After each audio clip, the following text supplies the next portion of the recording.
The Honourable Member for Mersey. Thank you, Mr. President. I rise today as Tasmania stands at a crossroads. The decisions we make in this Parliament shape the future of this state for generations to come.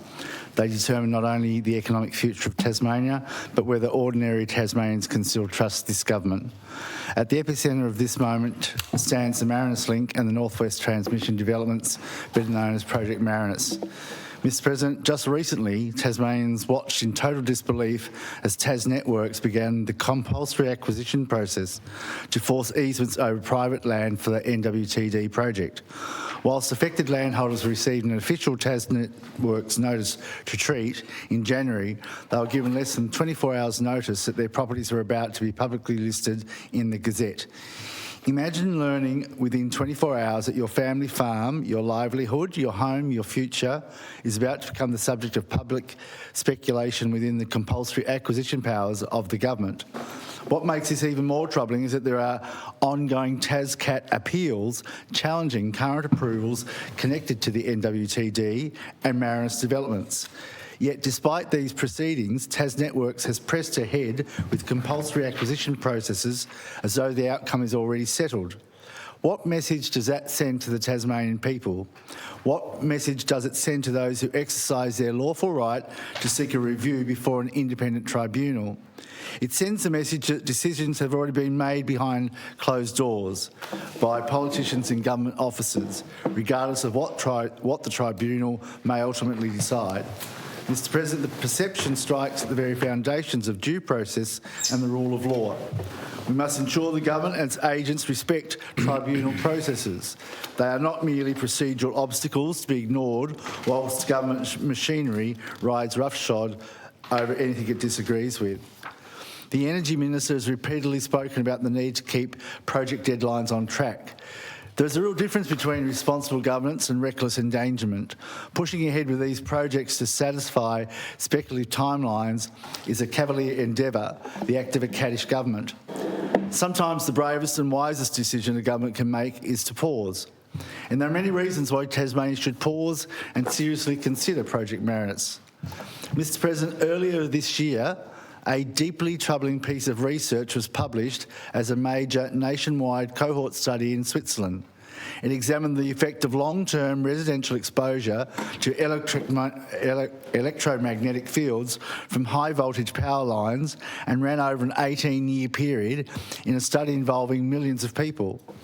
There was found to be an association between long-term exposure to high-voltage power lines and increased mortality from Alzheimer's disease and other forms of dementia, a shocking outcome. Before our government commits Tasmania to more overhead power transmission infrastructure, we must be certain we are not exposing future generations to risks we do not fully understand. Mr. President, the authors themselves acknowledge that more research is needed. Scientific caution is important. The precautionary principle is equally important. If credible evidence suggests the possibility of long-term harm to human health, governments have a duty to proceed with the utmost caution. Considering this, the government must reconsider burying all future transmission infrastructure. It's a proposal the Energy Minister has previously rejected as being too expensive.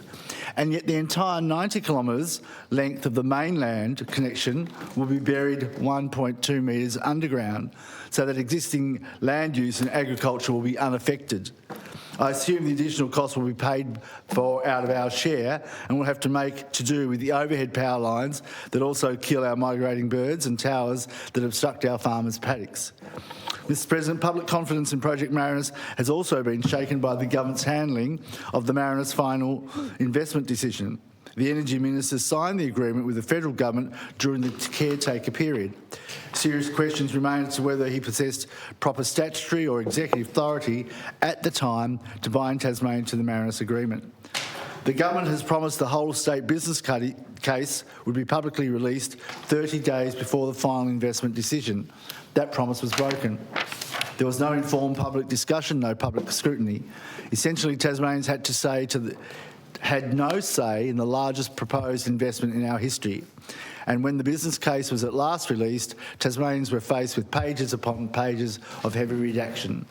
Parliamentarians themselves describe entire sections being blacked out, including matters relating to transmission pricing impacts, project debt exposure, hydro profitability projections and financial risks.